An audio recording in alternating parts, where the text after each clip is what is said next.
Ce que je vous propose sur cet écran, c'est de vous rendre via votre ordinateur ou votre téléphone portable ou de flash-coder justement ce que vous voyez là pour participer à cet enseignement interactif derrière sur un site qui s'appelle WooClap qui permet justement cette interactivité.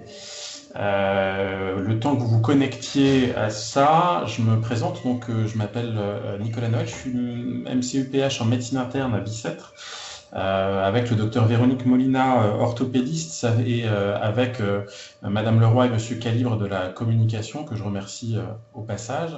Ça fait 1 an qu'on a mis en place ces pauses webinaires qu'on fait évoluer éventuellement un petit peu si c'est la première fois que vous participez, avec un objectif qui est à la fois de faire de la formation continue pour les internes, mais pas que, et en même temps d'implanter la connaissance de qui fait quoi sur nos différents sites, et en particulier au début sur Bicêtre, parce que c'est là-dessus que c'est de là dont on vient, nous, mais et de profiter de se connaître autour de ça. Je vous redonnerai à la fin le programme pour le moment des pauses webinaires jusqu'à fin juin, en vous rappelant que ces sessions sont enregistrées et redistribuées ensuite sur la chaîne YouTube. Et je pense que Monsieur Calibre ou Madame Leroy redonnera le lien vers la chaîne YouTube en temps utile. Les saisons 1 et saison 2, donc depuis 1 an, ont été enregistrées et sont disponibles également. On essaye de faire tourner les thématiques relativement. Donc on va attaquer. L'objectif d'aujourd'hui, c'est se tester sur la prise en charge de l'anémie et puis donc voir quelques aspects pratiques. Alors à Bicêtre, parce que c'est les numéros de téléphone que je vais vous donner, il y a certains correspondants dont je vais parler là qui évidemment sont des correspondants pour l'ensemble du GH. Je vois que sur 10, vous êtes 8 connectés. Bon, c'est déjà ça. C'est vrai que quand il y a plus de participants, c'est encore mieux. Mais enfin, on va essayer comme ça. Alors, vous avez une patiente, 43 ans, qui se présente aux urgences à 23h30, adressée par son médecin traitant pour une anémie. Le bilan qui avait été fait 2 jours auparavant pour une fatigue progressive qui évoluait depuis plusieurs semaines. La patiente n'a pas voulu venir tout de suite, les enfants à garder, etc. Et puis, elle vient aux urgences à 11h30. Il y a un MOQ qui est fait à l'accueil des urgences, qui retrouve l'impression d'une hémoglobine à 6,5 grammes par décilitre. Et donc, vous posez la question de quel bilan biologique prescrire à cette occasion-là. Alors, vous feriez quoi? Donc là, vous avez normalement les questions qui s'affichent, que je vais voir apparaître moi, derrière, voilà, très bien, et qui vont permettre derrière de discuter. Allez-y.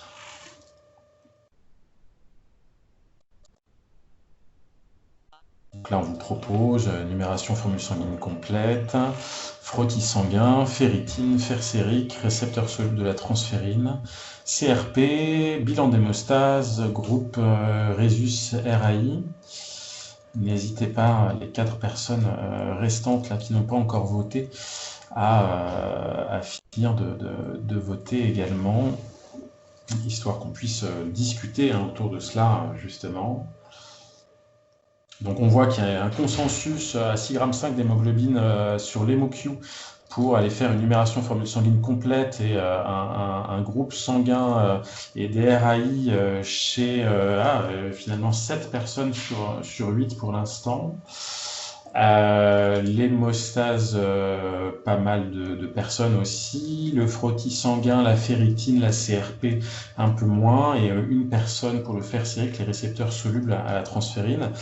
Alors, moi, ce que je vous propose, on peut derrière en discuter, mais il est 23h30, hein, donc je rappelais quand même de qu'est-ce qui est important ici. Vraisemblablement chez une dame qui vient que pour de la fatigue, mais qui est progressive, même s'il est 23h30, ça fait plusieurs semaines, il manque un S à semaine d'ailleurs. Bilan fait 2 jours auparavant, elle n'a pas voulu venir tout de suite, ce qui est aussi un signe, c'est qu'elle n'est pas au fond de son lit. Il faut bien évidemment préciser l'hémoglobine et puis voir les autres lignées, la numération. situation. On va se poser la question de la transfusée, donc groupe sanguin RAI. C'est important d'avoir un bilan d'hémostase dans n'importe quelle anémie, donc oui. Et ensuite, d'expérience à 43 ans pour un bilan d'anémie qui s'installe progressivement, la première hypothèse va être la carence partiale bien devant les autres.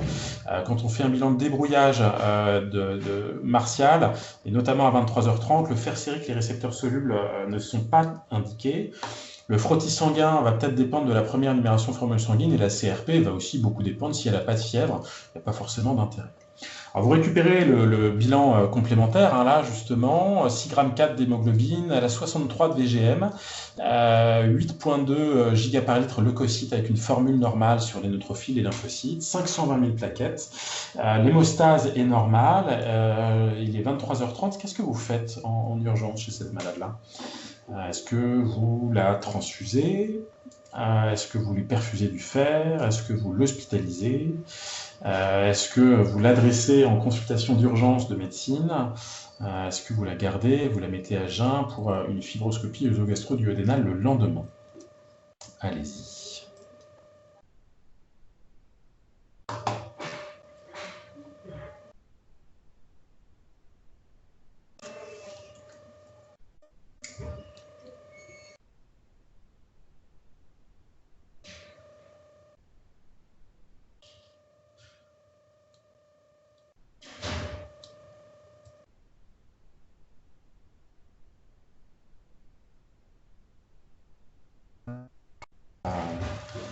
Cinq personnes sur 11 qui ont voté. Pour ceux qui nous rejoignent en cours de route, vous avez en haut de la diapositive qui s'affiche ici un code là, www.wooclap.com /EXSJDM qui permet de se connecter à WooClap justement pour répondre aux questions. Et donc, pour le début de l'histoire, une dame de 43 ans qui arrive à 23h30 aux urgences, avec une asthénie qui est progressive, un bilan qui a été fait 2 jours auparavant, dont vous ne disposez pas, et qui révèle une anémie. La dame a mis 2 jours à venir parce qu'il fallait qu'elle fasse garder ses enfants. L'hémocure trouvait une hémoglobine a priori à 6,5. Vous avez ici le bilan complémentaire, et la question qui est posée, c'est qu'est-ce qu'on fait? On voit ici que la majeure partie d'entre vous transfuse la patiente. La majeure partie également l'hospitalise. Une personne la met à jeun pour une fibrogastrique le lendemain. Une personne pour une consultation d'urgence de médecine et personne ne lui fait de perfusion de fer. Je ne sais pas ce qui vous manque pour la perfusion de fer, c'est peut-être l'obtention de la ferritine. Alors la ferritine, elle a été dosée à la question d'avant. Vous n'aurez pas le résultat en pleine nuit. Hein. À 63 de VGM, il est quand même difficile d'imaginer que ça puisse vraiment être autre chose qu'une carence martiale, à moins qu'elle ait un trait thalassémique sous-jacent, mais dans ces cas-là, on ne comprend pas très bien pourquoi est-ce qu'elle ait une anémie. Alors là, en pratique, la proposition dans ce genre de situation, c'est de se dire qu'elle a une asthénie qui est d'installation progressive, elle n'est pas venue alors même qu'elle était anémiée 2 jours auparavant, elle n'a pas l'air d'être en train de saigner, et à 63 de VGM, c'est très peu probable magique, et les 520 000 plaquettes, c'est quelque chose qui doit vraiment vous orienter vers l'existence d'une carence martiale. Donc ce genre de malade, a priori, a peu de raisons de rester hospitalisée en réalité. Elle a une vraie raison par contre d'avoir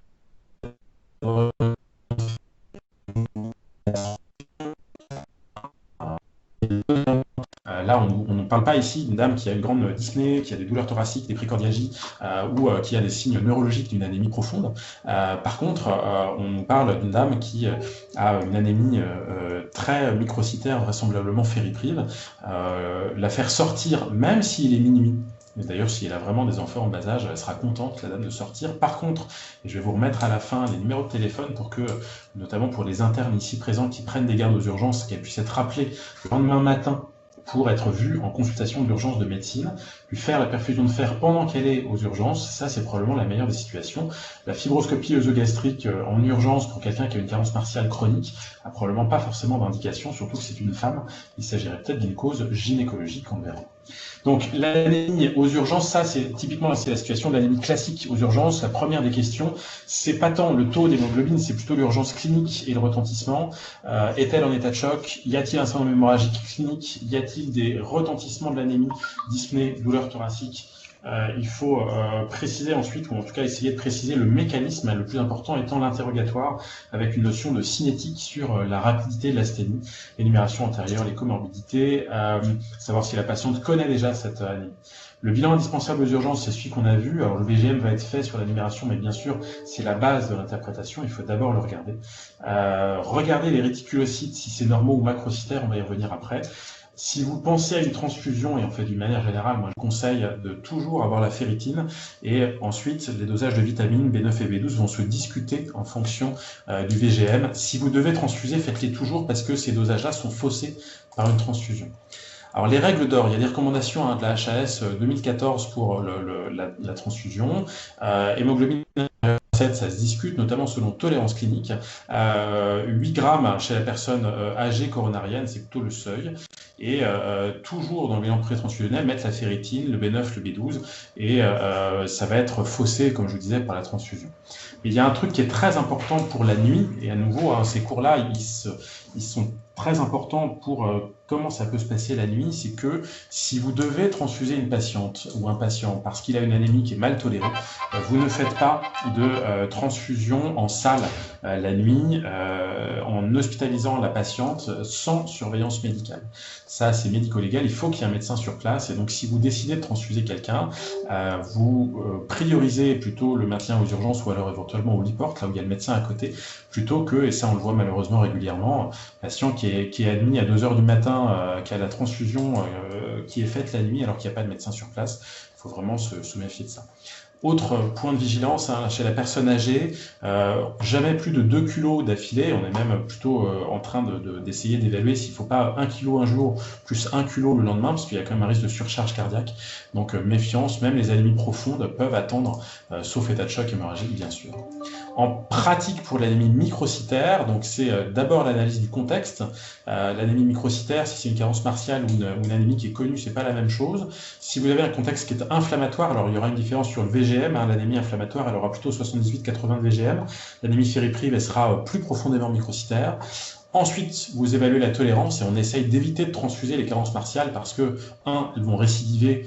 2, il y a rarement l'état de choc hémorragique ou le syndrome hémorragique aigu. C'est souvent de la suffusion hémorragique, c'est souvent, typiquement, la femme de 43 ans, on va aller regarder si ce n'est pas des règles abondantes.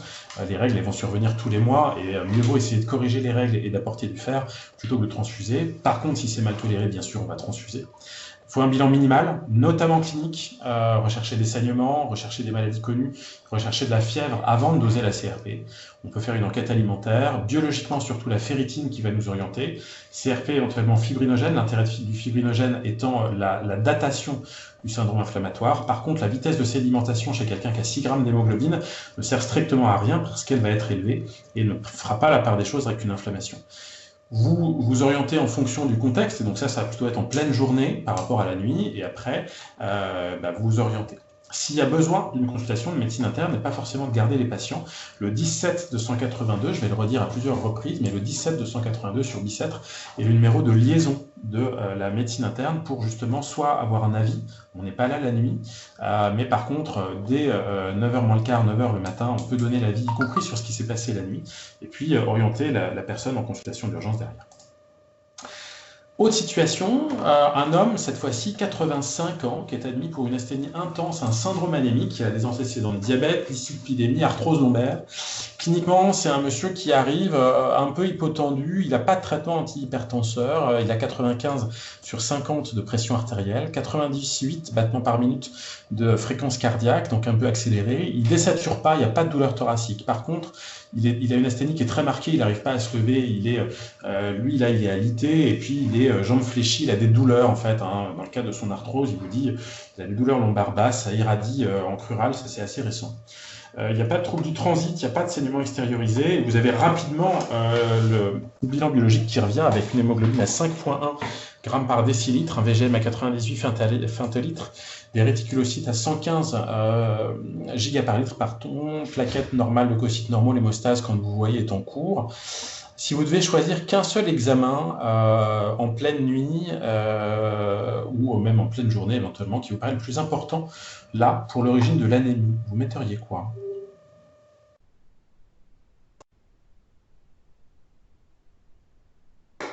Parmi ce que je vous propose. Donc, une fibroscopie œsogastro-duodénale, un scanner thoraco-abdo-pelvien, une ferritine, une rectosigmoïdoscopie, un dosage de lactoglobine, la pratique d'un frottis sanguin.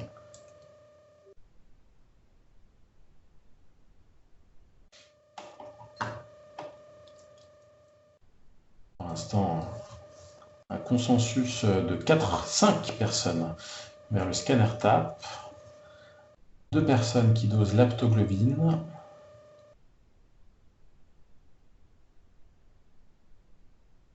qui est 3 pour l'apto. Personne ne fait d'endoscopie digestive chez un vieux monsieur de 85 ans avec un syndrome anémique régénératif ici.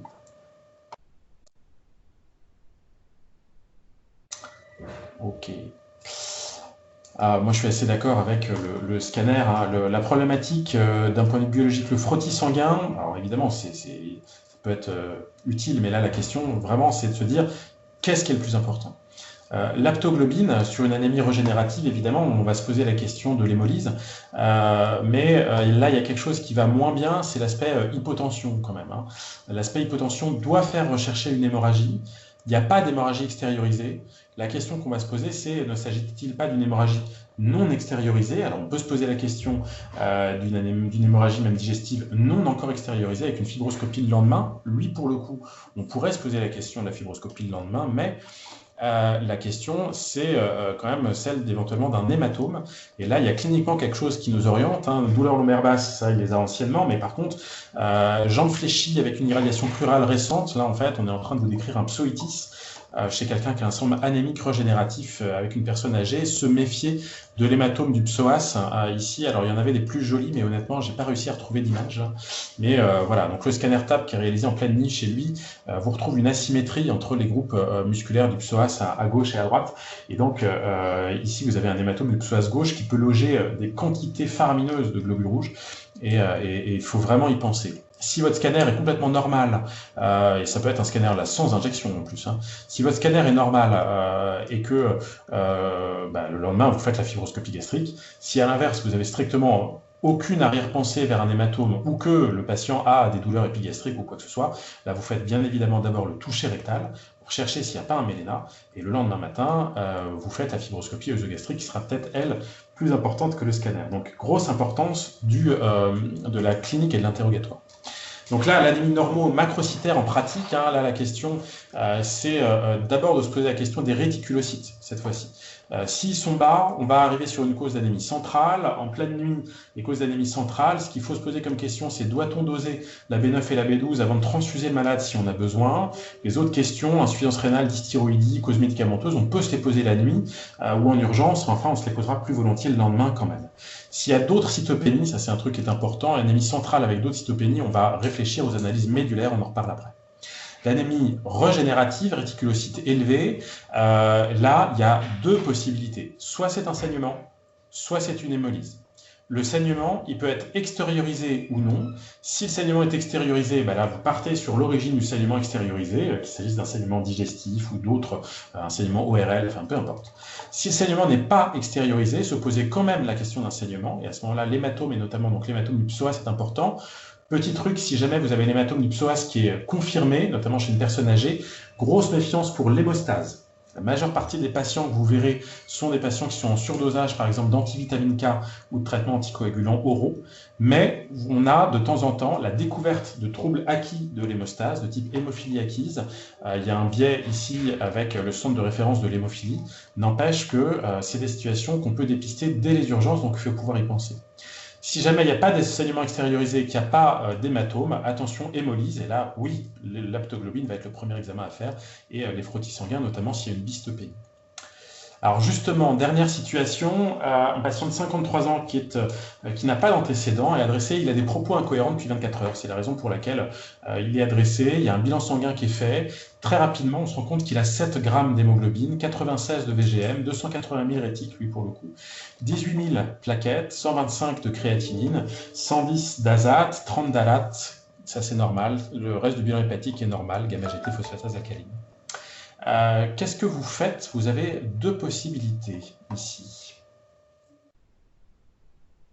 Donc à nouveau, hein, on est aux urgences. Patient qui vient pour des propos incohérents, 7 grammes d'hémoglobine, 280 000 rétiques, 18 000 plaquettes. Bon, la question est objectivement orientée, hein, mais oui, c'est assez rassurant de se dire que tout le monde ici appelle le réanimateur. En effet, ça paraît assez sage d'appeler le réanimateur. Alors en même temps qu'on appelle le réanimateur, on va poursuivre le bilan en temps réel au moment où le patient arrive aux urgences. Alors c'est le même début ici, même présentation. Quel bilan complémentaire urgent vous demandez?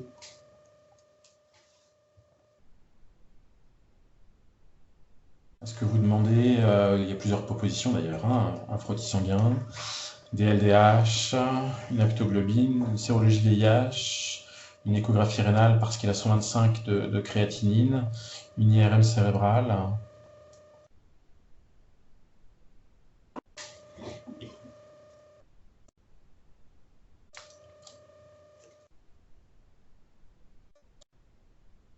Donc,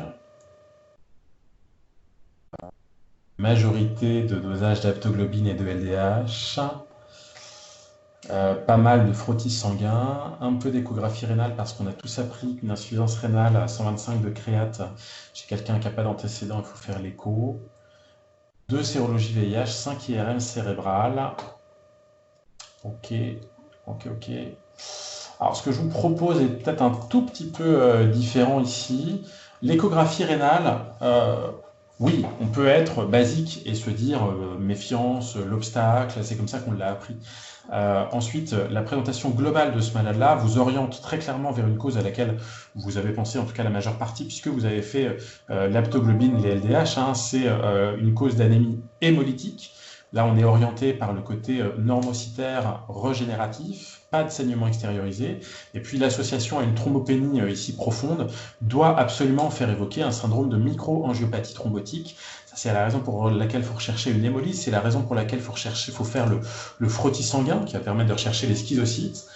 La sérologie VIH, c'est quelque chose qui est toujours utile à faire assez rapidement, et d'ailleurs ça peut se compliquer, c'est très rare, mais de ce genre de situation, dans tous les cas, il la faudra la sérologie VIH. Et l'IRM cérébral, alors j'aurais pu mettre scanner, l'imagerie cérébrale est quelque chose qui va être important pour trouver l'origine des propos incohérents, surtout dans le contexte ici, méfiance sur la microvascularisation cérébrale, qu'il s'agisse de saignement ou de microthrombose, en tout cas il faut l'imagerie en pleine nuit, ça c'est indispensable. Donc la bicystopénie aux urgences, hein, ce type de malade-là, vraiment méfiance. En pratique, ce patient-là, il convulse en attendant. Vous avez la biologie que vous avez vue ici. Vous allez avoir sur le frottis 6% de schizocytes, une aptoglobine effondrée, des LDH élevés. La priorité, dès que vous repérez ce malade-là, c'est d'appeler le réanimateur. Le numéro de téléphone du réanimateur sur Bicêtre, c'est 1 35 16 pour le médecin intensif et réanimation, qui est plutôt la réanimation qui s'occupe de ce type de patient. En attendant, vous ne lancez pas de transfusion de plaquettes parce qu'on sait qu'en termes de consommation de plaquettes, ça peut être non utile, voire parfois délétère dans les syndromes de MAT, donc n'allez pas activer ça. Et surtout, il va falloir probablement lui faire des échanges plasmatiques rapidement, ce malade, et ensuite se poser la question du type de microangiopathie thrombotique, ce que je vous mets ici pour le faire très brièvement. Vous avez moins de 30 000 plaquettes et moins de 200 micromoles de créatinine. La littérature dit que dans un centre de MAT, donc bicytopénie avec anémie hémolytique et présence de schizocytes, plus des plaquettes à moins de 30 000, une créatinine élevée certes, mais à moins de 200, ça va être évocateur de MAT avec Adam stress bas, donc ce qu'on appelait le PTT. Et derrière, il y aura différents types de choses qu'on va faire. Le VIH peut coller, la maladie auto-immune, mais surtout les déficits en Adam stress. Et ça, c'est les échanges plasmatiques, on verra ça en réanimation. Deuxième situation, si les plaquettes plaquettes sont modérément basses, mais que par contre, l'insuffisance rénale est plus importante, là, c'est plutôt évocateur de maths avec Adams 13 non bas. Ça peut être le SHU atypique, qui sont des maladies du complément. Ça peut être surtout les maths secondaires. Vous verrez ici des patients avec des maths sur des cancers, sur des médicaments. Plus rarement, la grossesse et les maladies auto-immunes. Et donc là, c'est d'autres types de traitements, sans rentrer dans le détail, mais l'orientation sur les plaquettes et sur l'insuffisance rénale devant une maths peut être importante. La toute dernière situation, en fait, qui est celle-là, c'est un patient de 59 ans adressé aux urgences pour asthénie, pâleur cutanéo-muqueuse, pas d'antécédent. Pareil, vous le voyez à 23h30, il a un syndrome anémique, asthénie, pâleur cutanéo-muqueuse, pas de saignement extériorisé, 5,5 à l'hémo-Q, et de fait, le bilan complémentaire montre une anémie 5,7 g par décilitre, 116 de VGM, 19 000 réticulocytes, 91 000 plaquettes, donc c'est bas, 3,5 G par litre leucocytes, 1,4 G par litre neutrophile, 2% de schizocytes sur le frottis sanguin. Vous avez eu de la chance, le biologiste de garde a rendu le frottis, et 79 de créatinine, 299 d'azate, 106 d'alate, pas de cholestase, une bilirubine qui est discrètement élevée. La question, et là c'est un nuage de mots, il faut le taper sur votre écran, c'est votre hypothèse diagnostique à ce niveau-là. Alors, qu'est-ce que vous évoquez ?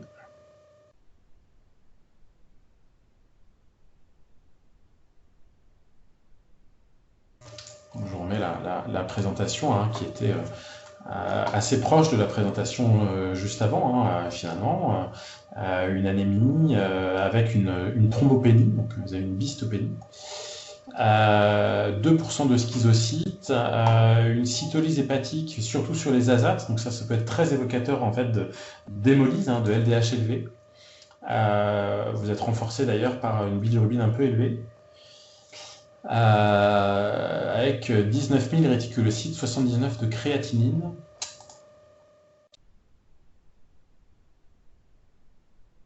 Donc là, on a pour l'instant 3 réponses. Pseudo-micro-angiopathie thrombotique sur carence en vitamine B12, hémolyse intramédulaire. Je ne sais pas s'il y a d'autres hypothèses, en tout cas là, elles n'apparaissent pas, effectivement. Ouais. Et donc, en effet, la situation ici, c'est effectivement celle, et ça, il faut savoir reconnaître ce tableau d'hémolyse intramédulaire. Vous voyez qu'il y a deux choses qui sont différentes par rapport au syndrome de microangiopathie thrombotique par rapport à tout à l'heure. La première, et la plus importante, c'est l'existence d'une macrocytose plus importante. Tout à l'heure, le patient avait 98, mettons, il peut avoir jusqu'à 105 de VGM qui sont favorisés par l'existence des réticulocytes, qui sont des formes jeunes qui augmentent le VGM. Mais surtout, la différence par rapport à tout à l'heure, c'est que tout à l'heure, il y avait 280 000 rétiques, là, il y a 19 000. Donc, il faut reconnaître ici, on a certes probablement une hémolyse, mais qui est une hémolyse centrale, donc intramédulaire. Deuxième différence qui est hyper importante, c'est que là, il n'y a pas d'insuffisance rénale. Donc, la différence entre les deux, c'est que là, vous êtes plutôt dans une situation de pseudomate, pseudo-microangiopathie thrombotique. Vous pouvez avoir dans ces cas-là des LDH très élevés. Ici, en pratique, le patient avait 18 290 de LDH pour une norme qui était à l'époque à 480, elle est aujourd'hui plutôt autour de 220-240. Ça, faut les reconnaître, ces tableaux-là, parce que justement, ces malades-là, c'est des carences en B12 principalement, parfois des carences en B9, et ils ne font pas, ils ne bénéficient pas des échanges plasmatiques, il ne faut pas les envoyer en réanimation. Souvent, on leur faisait le myélogramme, et probablement moins pertinent dès lors qu'on le reconnaît et qu'on fait les dosages, et avec ici des éléments d'anémie mégaloblastique avec différentes formes que l'on reconnaît dans les tableaux de carence en vitamine B12. La comparaison avec des maths classiques, typiquement PTT par exemple ici, c'est qu'il n'y a pas dans ces formes-là d'insuffisance rénale, il faut le reconnaître. Il y a d'autres cytopénies, souvent. Les LDH sont extrêmement élevés et il faut pouvoir justement les reconnaître, ils ne bénéficient pas de l'échange plasmatique. Donc devant une bicytopénie sur bicêtre et notamment aux urgences, alors vous aurez souvent des anémies plus des thrombopénies. Gardez en tête vraiment le diagnostic de syndrome de Matt, ça c'est hyper important. Recherchez l'hémolyse, recherchez les réticulocytes, surtout recherchez les schizocytes. Et si vous avez une anémie hémolytique périphérique avec des schizocytes, une insuffisance rénale, une thrombopénie et surtout s'il y a des troubles neurologiques, vous appelez immédiatement le réanimateur. Vous n'essayez pas de gérer ça aux urgences parce qu'il faut très très vite aller au traitement spécifique. Les autres, Et ça, ça va dépendre, hein. Le centre d'évance, c'est possible, surtout si vous n'avez pas de schizocyte, pas d'insuffisance rénale, mais une anémie périphérique. Et là, il va falloir nous appeler le lendemain pour la gestion de l'anémie hémolytique auto-immune et de la thrombopénie auto-immune. Les carences en B12, pareil, on gérera ça quand il fera jour, donc plutôt le lendemain. L'origine centrale, méfiance ensuite, avec justement les réticulocytes. Alors, qu'est-ce qu'on fait la nuit quand on est de garde? Donc justement, la nuit, découverte d'une anémie, question syndrome hémorragique, oui ou non. S'il y a syndrome hémorragique, dans tous les cas, on n'admet pas le patient en salle et on transfuse si c'est mal toléré. Et parfois, quand il y a un vrai syndrome hémorragique, il faut appeler aussi le réanimateur pour la surveillance.